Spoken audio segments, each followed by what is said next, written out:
नमस्कार दोस्तों, स्वागत है आप सभी का top 10 daily current affairs series में। आज 11 जनवरी है और आज भी हम रोज की तरह 10 सबसे महत्वपूर्ण प्रश्नों पर चर्चा करेंगे। इस वीडियो से संबंधित पीडीएफ फाइल के लिए आप हमें टेलीग्राम पर फॉलो कर सकते हैं। इसके साथ ही इस वीडियो को अंत तक देखें, पूरा देखें और अपने दोस्तों में ज़्यादा से ज़्यादा शेयर भी करें। जिन लोगों ने अभी तक हमारे यूट्यूब चैनल को सब्सक्राइब नहीं किया है, सब्सक्राइब कर लें और बेल आइकन को प्रेस जरूर करें ताकि अगली वीडियो की नोटिफिकेशन आप तक सबसे पहले पहुँच सके। तो चलते हैं लक्ष्य के साथ अपने लक्ष्य की ओर। तो इसके साथ ही अपना कल के वीडियो के अंदर पूछा गया जो प्रश्न था कुछ इस प्रकार है कि स्तोकर आर्द्र भूमि परिसर को रामसर स्थलों की सूची में जोड़ा गया, यह किस राज्य या केंद्र शासित प्रदेश में स्थित है।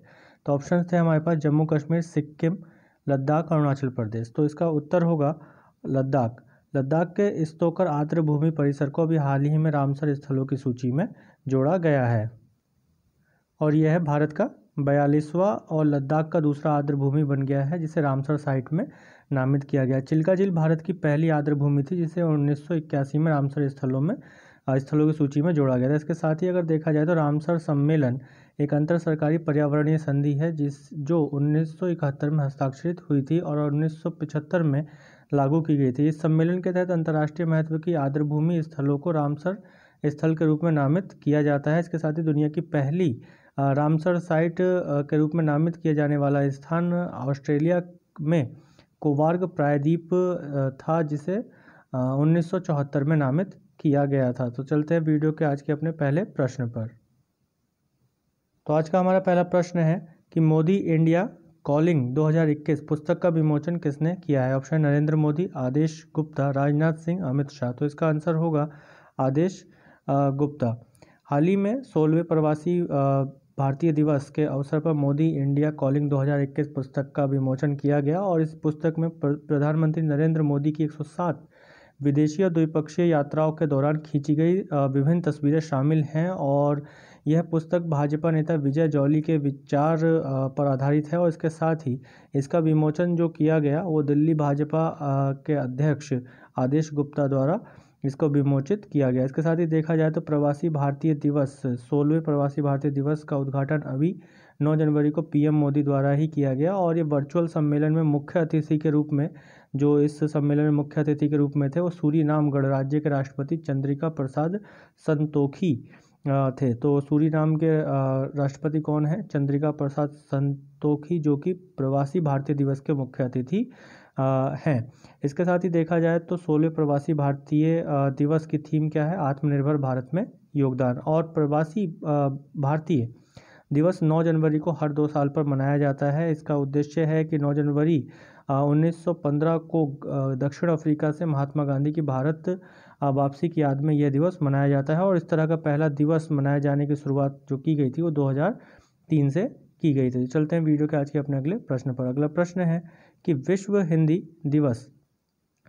दिवस मनाया जाता है 7 जनवरी, 9 जनवरी, 10 जनवरी या 11 जनवरी। तो इसका आंसर होगा 10 जनवरी। 10 जनवरी को विश्व हिंदी दिवस मनाया जाता है और इसका उद्देश्य है कि विश्व भर में लोगों में हिंदी भाषा के बारे में जागरूकता फैलाना तथा हिंदी को एक अंतर्राष्ट्रीय भाषा के रूप में प्रस्तुत करना। इसके साथ ही पहला विश्व हिंदी सम्मेलन 10 जनवरी 1975 को नागपुर में आयोजित किया गया था और इस सम्मेलन में विश्व के 30 देशों के प्रतिनिधियों ने हिस्सा लिया था। तो इस सम्मेलन की स्मृति में ही भारत सरकार ने 2006 से 10 जनवरी को प्रतिवर्ष 10 जनवरी को विश्व हिंदी दिवस के रूप में मनाने का निर्णय लिया था। इसके साथ ही देखा जाता है कि प्रतिवर्ष 14 सितंबर को हिंदी दिवस भी मनाया जाता है क्योंकि इस दिन यानी कि 14 सितंबर के दिन हिंदी को आधिकारिक भाषा के रूप में मान्यता दी गई थी। यानी 14 सितंबर 1949 को संविधान सभा ने हिंदी भाषा को भारत की आधिकारिक भाषा का दर्जा दिया गया था। इसके साथ ही विश्व हिंदी दिवस का जो उद्देश्य है वह अंतर्राष्ट्रीय स्तर पर हिंदी भाषा को प्रोत्साहन देना है, जबकि हिंदी दिवस को केवल राष्ट्रीय स्तर पर ही मनाया जाता है। हिंदी दिवस कौन सा? जो 14 सितंबर को मनाया जाता है और विश्व हिंदी दिवस जो कि 10 जनवरी को मनाया जाता है। इसके साथ ही देखा जाए तो हिंदी विश्व की चौथी सबसे अधिक बोली जाने वाली भाषा है और भारतीय संविधान के अनुच्छेद 120, 210, 343, 344 और 348 से 351 द्वारा हिंदी भाषा के प्रोत्साहन पर बल दिया गया है। तो इसके साथ ही चलते हैं आज के वीडियो के अपने अगले प्रश्न पर। अगला प्रश्न है कि वह प्रथम राज्य जिसके द्वारा राज्य भूमि रिकॉर्ड को प्रधानमंत्री फसल बीमा योजना से एकीकृत किया गया है। तो दोस्तों आज की इस वीडियो पर हम 50 लाइक का टारगेट रखते हैं और आप लोगों के सहयोग से हम इस टारगेट को अचीव जरूर करेंगे। तो इस प्रश्न का उत्तर होगा महाराष्ट्र। महाराष्ट्र सरकार ने अभी हाल ही में राज्य भूमि रिकॉर्ड को प्रधानमंत्री फसल बीमा योजना से एकीकृत किया है, वहां से डाटा प्राप्त किया है। इसके साथ ही महाराष्ट्र ने अपने भूमि रिकॉर्ड को प्रधानमंत्री फसल बीमा योजना के वेब पोर्टल से एकीकृत करने वाला देश का पहला राज्य बन गया है। और वर्तमान समय में भी देखा जाए तो महाराष्ट्र प्रधानमंत्री फसल बीमा योजना के तहत किए गए दावों के भुगतान के मामले में देश के शीर्ष 5 राज्यों में भी गिना जाता है। इसी प्रकार एक दृष्टि फसल बीमा पर डालें तो प्रधानमंत्री फसल बीमा योजना 2016 में कृषि एवं किसान कल्याण मंत्रालय द्वारा प्रारंभ की गई थी और इसका उद्देश्य फसल के नष्ट होने की दशा में किसानों को व्यापक बीमा कवर प्रदान करना है तथा किसानों की आय को स्थिर बनाए रखने में मदद करना है। इसके तहत सभी खाद्यान्न, इसके तहत कौन कौन सी फसलें आएंगी, सभी खाद्यान्न, अनाज, तिलहन, वाणिज्यिक और बागवानी फसलों को शामिल किया गया है। और इसके तहत प्रीमियम की जो सीमा तय की गई है वह कुछ इस प्रकार है कि किसानों द्वारा भुगतान की जाने वाली प्रीमियम की राशि खरीफ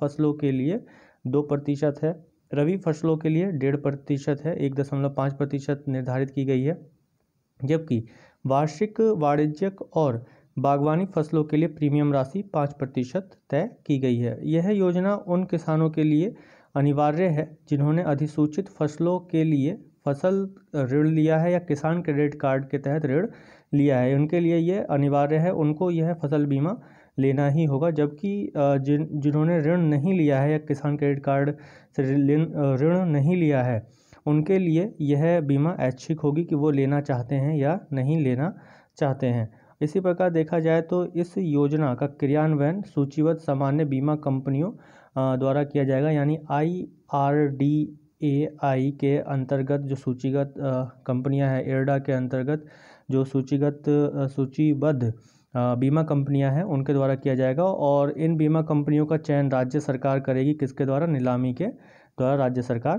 करेगी। इसके साथ ही देखा जाए तो इस बीमा कवर में इसमें न सिर्फ खड़ी फसल बल्कि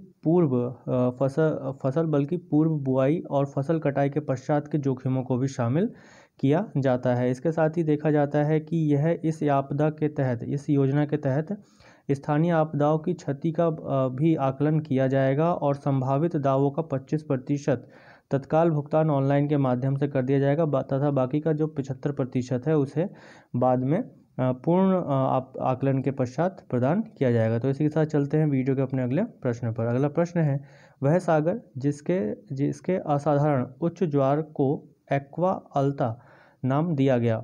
ऑप्शन है बाल्टिक सागर, काला सागर, एड्रियाटिक सागर, लाल सागर। तो इसका आंसर होगा एड्रियाटिक सागर।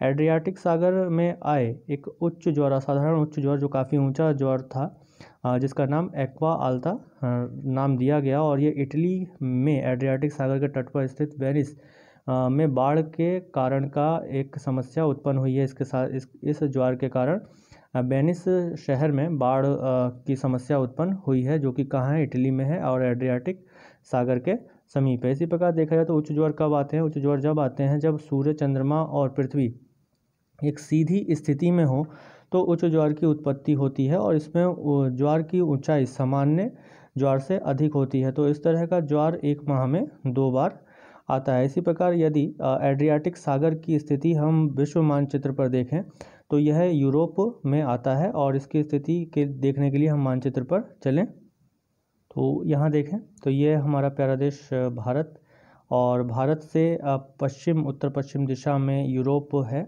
और यूरोप में ये हमें स्पष्ट रूप से दिखाई दे रहा है एक भूमध्य सागर है और भूमध्य सागर में प्रोजेक्टेड पार्ट है इटली का एक पूरा हिस्सा इसके अंतर्गत एक प्रायद्वीप है और इटली के पूर्व में स्थित है एड्रियाटिक सागर और इसी सागर में एक्वा एल्ता नामक ज्वार आया जो कि काफ़ी ऊंचा ज्वार है। इसके साथ ही देखा जाए तो दूसरे जो सागर हैं जैसे कि ब्लैक सी है, काला सागर है, वो भी यूरोप और एशिया के बीच में यहाँ पर स्थित है। भूमध्य सागर यहाँ स्थित है।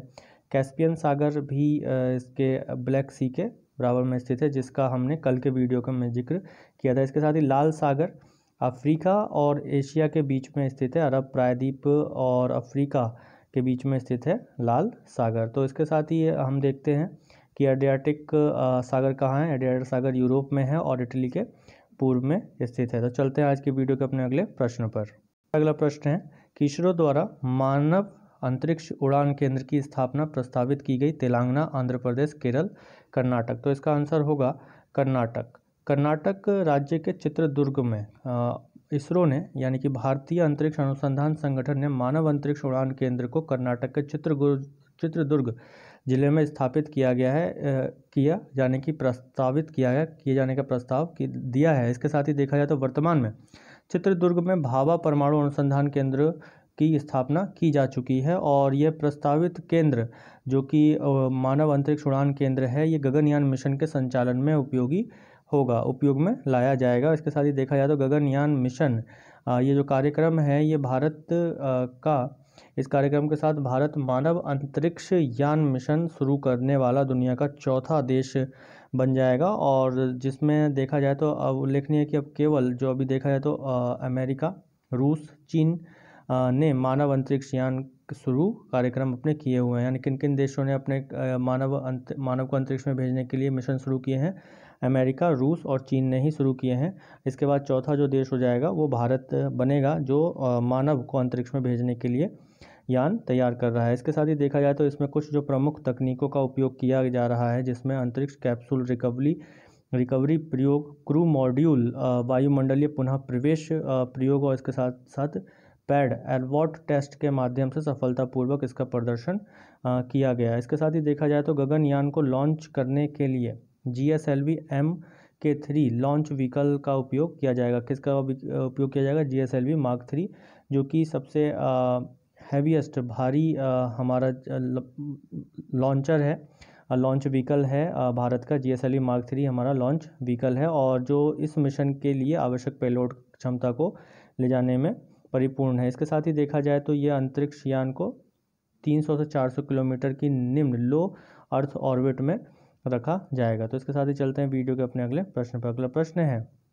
कि वह वन्यजीव जिसके पुनर्वास हेतु बिहार के भागलपुर वन प्रभाग में पुनर्वास केंद्र स्थापित किया गया। ऑप्शंस हैं चीता, कछुआ, बार्किंग हिरण यानी कि भौंकने वाला हिरण, भालू। तो इसका आंसर होगा कछुआ। कछुआ के लिए बिहार सरकार द्वारा भागलपुर वन प्रभाग में कछुओं के लिए प्रथम पुनर्वास केंद्र स्थापित किया जाना प्रस्तावित किया गया है और यह राज्य में मीठे पानी में रहने वाले कछुओं के पुनर्वास के लिए प्रथम सेवा केंद्र होगा। और बिहार की स्थिति देखें तो बिहार भारत के पूर्व में स्थित एक राज्य है। इसके वर्तमान मुख्यमंत्री कौन है? नीतीश कुमार हैं और राज्यपाल फागू चौहान हैं। मानचित्र पर देखें बिहार, तो बिहार के साथ लगने वाले राज्यों की सीमा उत्तर प्रदेश, झारखंड, पश्चिम बंगाल है और इसके साथ साथ ये नेपाल के साथ अंतर्राष्ट्रीय सीमा भी साझा करता है। तो इसके साथ चलते हैं अपने वीडियो के अगले प्रश्न पर। अगला प्रश्न है कि वह अंतर्राष्ट्रीय वित्तीय निकाय जिसके द्वारा पश्चिम बंगाल में जल परिवहन विकास परियोजना हेतु $105 मिलियन का ऋण स्वीकृत किया गया। ऑप्शन है एशियाई विकास बैंक, ब्रिक्स बैंक, विश्व बैंक या अंतर्राष्ट्रीय मुद्रा कोष। तो इसका आंसर होगा विश्व बैंक। वर्ल्ड बैंक और भारत सरकार और पश्चिम बंगाल ने जल परिवहन विकास परियोजना हेतु $105 मिलियन के ऋण की स्वीकृति प्रदान की है और यह स्वीकृति कोलकाता, पश्चिम बंगाल में अंतर्देशीय यानी इनलैंड वाटर ट्रांसपोर्ट के बुनियादी ढांचे में सुधार करने के लिए आवंटित किया गया है। इसके साथ ही यदि विश्व बैंक पर एक दृष्टि डालें तो विश्व बैंक समूह का एक हिस्सा है, वर्ल्ड बैंक ग्रुप का एक हिस्सा है। कौन? विश्व बैंक।